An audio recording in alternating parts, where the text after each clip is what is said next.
मजदूर। उस आदमी ने जवाब दिया, तुम गीत क्यों गा रहे थे? उसने जवाब दिया, क्योंकि मैं बहुत खुश हूं। उन्होंने पूछा, तुम खुश क्यों हो? उसने बताया, मेरे पास बहुत सोना है। आतना सुनते ही सब लोग खुशी से उछल पड़े। उन्होंने बादशाह के पास ले जाकर उसे सारी बात बता दी। बादशाह ने उस आदमी से पूछा, क्या यह सच है कि तुम्हारे पास बहुत सारा सोना है? हाँ, नौजवान ने जवाब दिया, मेरे पास सोने की 7 बोरियां हैं। बादशाह ने अपने सिपाहियों को हुक्म दिया कि इस आदमी के साथ जाकर सोने की 7 बोरियां ले आओ। बादशाह का हुक्म सुनकर नौजवान ने कहा, सोने को लाने में काफी वक्त लगेगा, क्योंकि वो एक ऐसे गार में रखा हुआ है जिसकी देखभाल 7 दीव कर रहे हैं। आप अपने इन आदमियों को मेरे साथ 1 साल तक रहने की इजाजत दें। इस इर्सा में हम वो सोना हासिल करने में कामयाब हो जाएंगे। नौजवान की बात मानने के अलावा बादशाह के पास और कोई चारा न था। इसलिए उसने अपने बहुत से आदमी, घोड़े और बील उस नौजवान के साथ भेज दिए और जाते वक्त उसको हदायत की, अगर तुम साल के आखिर तक सोना लाने में नाकाम रहे तो तुम्हारा सिर धड़ से अलग कर दिया जाएगा। उस नौजवान ने उन लोगों को सल्तनत की जरखीज जमीन जोतने के लिए कहा। जब जमीन तैयार हो गई तो इस नियास में गेहूं के बीज बोए। 1 साल बाद फसल तैयार हो गई तो उसने उसकी कटाई कराई, जिसके बाद उसके पास मनो गंदम जमा हो गई, जिसे घोड़ों पर लदवाकर वो बादशाह के सिपाहियों को साथ लेकर महल की तरफ रवाना हुआ। चलते चलते वो लोग ऐसे मकाम हो गए पर पहुंचे जहां कहट पड़ा हुआ था। देखते ही देखते वहां के बाशिंदों ने वो सारा गेहूं हाथों हाथ खरीद लिया। उसके बदले में उस नौजवान को सोने की 7 बोरियां मिल गईं, जिन्हें लेकर वो बादशाह के दरबार में पहुंच गया। उसे देखकर बादशाह ने उससे पूछा, क्या तुम सोना ले आए? नौजवान ने मुस्कुराकर जवाब दिया, जी हां, मैंने गेहूं बीचकर सोना हासिल किया है। ओस के मुलाजिमों ने जब उसे पूरी कहानी सुनाई तो वो बहुत खुश हुआ, लेकिन उसे अपनी गलती का एहसास भी हुआ। उसने अपनी रियाया को खेती बाड़ी करने का हुक्म दिया। कुछ सालों बाद ही मुल्क में खुशहाली का दौर दौरा हुआ तो उसने नौजवान को दोबारा अपने दरबार में तलब किया और उससे कहा, हम तुम्हारे बहुत शुक्रगुजार हैं। तुमने हमें एक नई राह दिखाई है। हम चाहते हैं कि तुम हमारे ही साथ रहो। नौजवान ने बादशाह की बात सुनकर कहा कि उस दुनिया में अभी बहुत से लोग हैं, ऐसे हैं जो मेहनत की अजमत को नहीं समझते। मुझे उनके पास जाकर उन्हें भी राह रासत पर लाना है, लिहाजा मुझे इजाजत दें। मुझे अफसूस है, मैं यहां नहीं रुक सकता। बादशाह ने नौजवान को बेशुमार तोहफे तहाइफ देकर रुखसत किया। वक्त गुजरता रहा। 4 साल बाद शहजाद फिर मेरे सामने बैठा था। इसके सर के बाल उड़ गए थे। आज से कबल कि वो 10 रुपए का तकाजा करता, मैंने 100 रुपए उसकी तरफ बढ़ा दिए। उसने 100 रुपए लेने से इनकार किया तो मुझे ताजब हुआ। मैंने सोचा, जदीद दौर का फकीर है, उसका रेट भी यकीना बढ़ गया होगा। मैंने 500 रुपए का एक है निया नोट उसके सामने रख दिया। लो 500 रुपए उठाओ और यहां से चलते बनो। मेरा लहजा जरा सा तलख था। मुझे शहजाद का आना अच्छा नहीं लगा था। मैं पैसे लेने नहीं, कुछ देने आया हूं। मैं कुछ समझा नहीं। मैंने शहजाद की तरफ देखा। मैं ये 2 तस्वीरें आपको देने आया हूं। ये कहकर शहजाद ने एक लिफाफे से 2 तस्वीरें निकालकर मेरे सामने रख दें। मैंने देखा, दोनों तस्वीरों में हरे भरे दोतनावर दरख्त दिखाई दे रहे थे। अब इन तस्वीरों के पैसे मांगोगे? मैंने शहजाद को घूरा। ऐसा नहीं है, मैं उन तस्वीरों के पैसे आपसे नहीं लूंगा। क्या आप इन दरख्तों का फल बेचना पसंद करेंगे? शहजाद के सवाल पर मैं चौंका। अजीब पागल आदमी हो। दरख्त, फल? भाई ये दरख्त मेरे नहीं हैं। जब ये दरख्त मेरे नहीं हैं तो मैं उनका फल कैसे बेच सकता हूं? और जाओ यहां से। शहजाद की बात पर मुझे गुस्सा आ गया। आप गुस्सा मत कीजिए, आप उन दरख्तों के मालिक हैं। उन दरख्तों पर लगे फल के भी आप ही मालिक हैं। शहजाद इतना कहकर खामोश हो गया। मेरे सब्र का पैमाना लबरयज़ होता जा रहा था। तुम यहां से जाते हो या? किसी को बुलाने की जरूरत नहीं, आप इन दरख्तों के मालिक हैं। गौर से देखिए, दरख्तों पर आपके नाम की प्लेट दिखाई दे रही है। आपने गौर नहीं किया? शहजाद ने तस्वीरों पर एक जगह उंगली रखते हुए कहा। मैंने दोबारा गौर से दरख्तों को देखा तो वाकई मेरे नाम की प्लेट नजर आ रही थी। आपने नाम की प्लेट को देखकर मेरा गुस्सा कुदरे कम हो गया। मैं मामला हल करना चाहता था। भाई खुद ही बताओ, आखिर मामला क्या है? मेरी बात सुनकर शहजाद बोला, एक दरख्वास्त है आपसे। कहो क्या दरख्वास्त है। मैं हर सूरत मामले की तह तक पहुंचना चाहता था।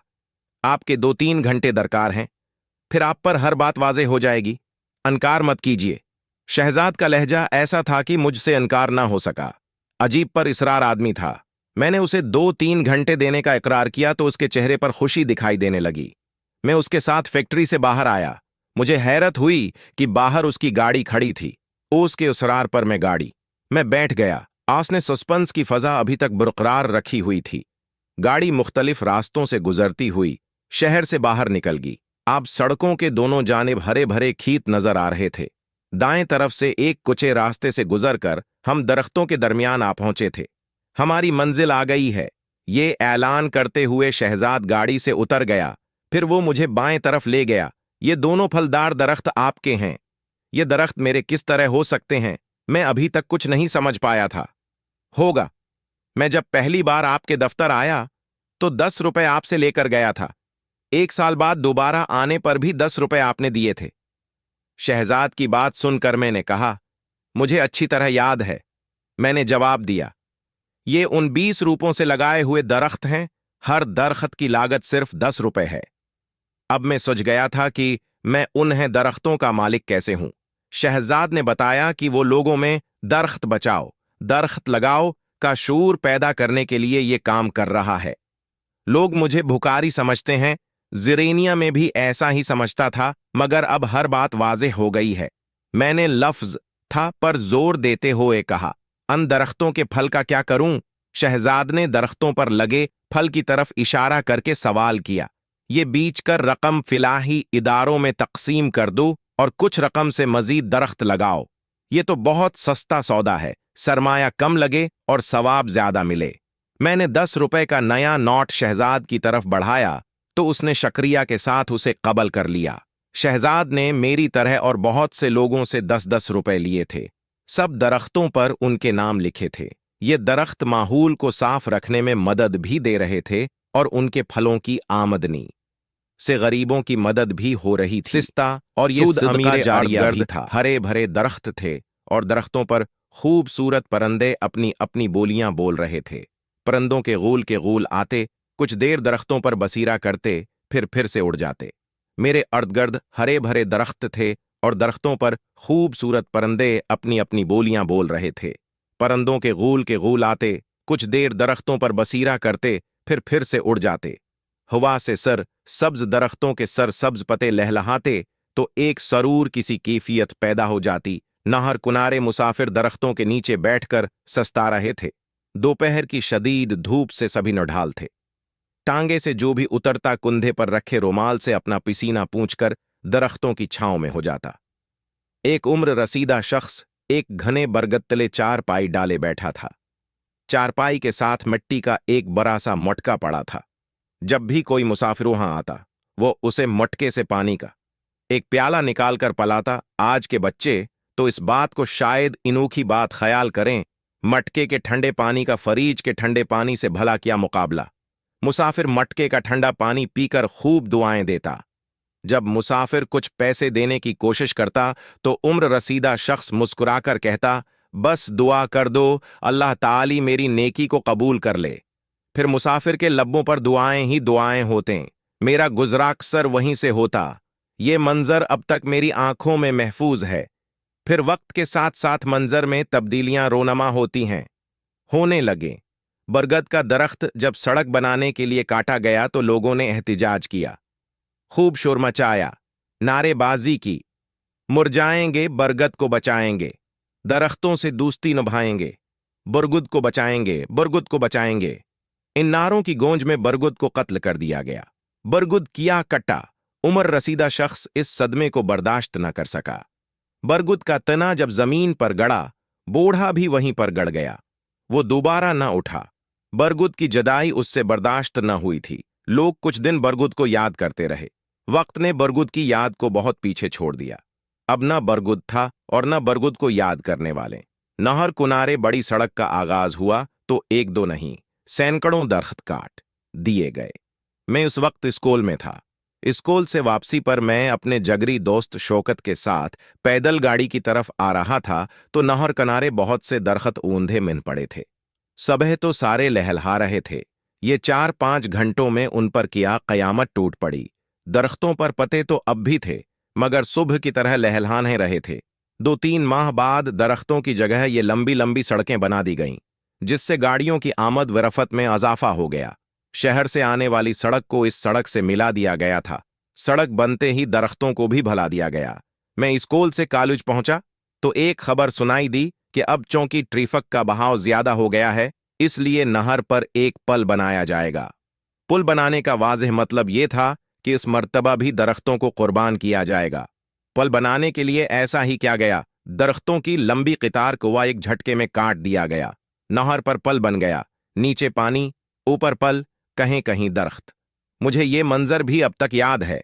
एंटर के बाद सऊदी अरब की एक कंपनी में मुलाजमत मिल गई। चचा जान पहले से वहां मुलाजिम थे। सऊदी अरब में शदीद गर्मी ने मेरा इस्तकबाल किया। दरख्त नाम की कोई चीज वहां दिखाई न दी।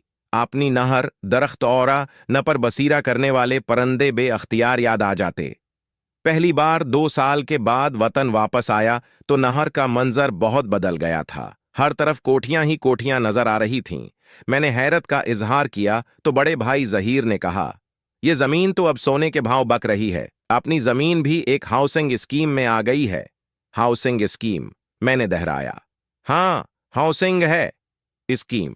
खूब रकम मिलेगी। शहर में एक बड़ा सा घर बनाएंगे। जहीर भाई ने मुझे देखते हुए कहा। हमारी जरी जमीन बक गई। सिर सब्ज खीत और सर सब्ज दरख्त माजी का किस्सा बन गए।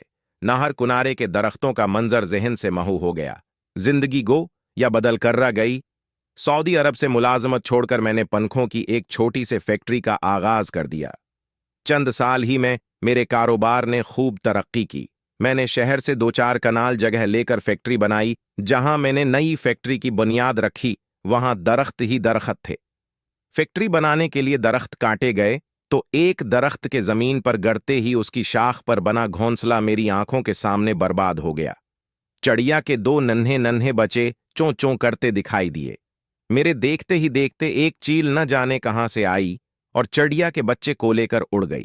ओस से कबल कि मैं आगे बढ़ता, दूसरी चील दूसरा बच्चे भी ले उड़ी। चड़िया की चोंचों में अजीब सा करब था। मैं उस कैफियत में बेचैन तो हुआ, मगर चड़िया के लिए कुछ कर न सका। चड़िया बेचैन होकर इधर इधर उड़ती रही। आखिर कब तक अंधेरा छाया तो चड़िया भी आंसू बहाकर वहां से चली गई। अगले दिन मजदूर आए। तामीर का काम शुरू हुआ। चड़ियाओं की चोंचों की बाज गश्त मेरे कानों में काफी उरसे तक गूंजती रही। मैंने नई फैक्ट्री का इफ्तिताह एक मारूफ सियासी शख्सियत से करवाया। अब मेरा शुमार बड़े लोगों में होने लगा था। अब दुनिया की हर नामत मुझे मैसर थी। बड़ा घर, बड़ी गाड़ी, पीसा ही पीसा। सब कुछ तो मैसर था मुझे। एक दिन शदीद गर्म मौसम था। मैं अपने दफ्तर के ठंडे माहौल में फाइलों पर झुका हुआ था कि मेरे सेक्रेटरी ने इंटरकॉम पर मुझे इतला दी कि एक शख्स आपसे मिलना चाहता है। मैंने मुलाकाती को दफ्तर में बुला लिया। आने वाले शख्स ने अपना तारुफ करवाते हुए कहा, मेरा नाम शहजाद है। मैं 10 रुपए लेने आपके पास आया हूं। वाह, बहुत खूब। मॉडर्न फकीर मांगने का ये अंदाज खूब रहा। मैंने शहजाद को दाद देते हुए कहा, मैं भिखारी नहीं हूं। शहजाद फौरन बोला, तो फिर तुम क्या हो? जरा से अच्छे कपड़े। वक्त गुजरता रहा। 4 साल बाद शहजाद फिर मेरे सामने बैठा था। इसके सर के बाल उड़ गए थे। आज से कबल कि वो 10 रुपए का तकाजा करता, मैंने 100 रुपए उसकी तरफ बढ़ा दिए। उसने 100 रुपए लेने से इनकार किया तो मुझे ताजब हुआ। मैंने सोचा, जदीद दौर का फकीर है, उसका रेट भी यकीना बढ़ गया होगा। मैंने 500 रुपए का एक है निया नोट उसके सामने रख दिया। लो 500 रुपए उठाओ और यहां से चलते बनो। मेरा लहजा जरा सा तलख था। मुझे शहजाद का आना अच्छा नहीं लगा था। मैं पैसे लेने नहीं, कुछ देने आया हूं। मैं कुछ समझा नहीं। मैंने शहजाद की तरफ देखा। मैं ये 2 तस्वीरें आपको देने आया हूं। ये कहकर शहजाद ने एक लिफाफे से 2 तस्वीरें निकालकर मेरे सामने रख दें। मैंने देखा, दोनों तस्वीरों में हरे भरे दोतनावर दरख्त दिखाई दे रहे थे। अब इन तस्वीरों के पैसे मांगोगे? मैंने शहजाद को घूरा। ऐसा नहीं है, मैं उन तस्वीरों के पैसे आपसे नहीं लूंगा। क्या आप इन दरख्तों का फल बेचना पसंद करेंगे?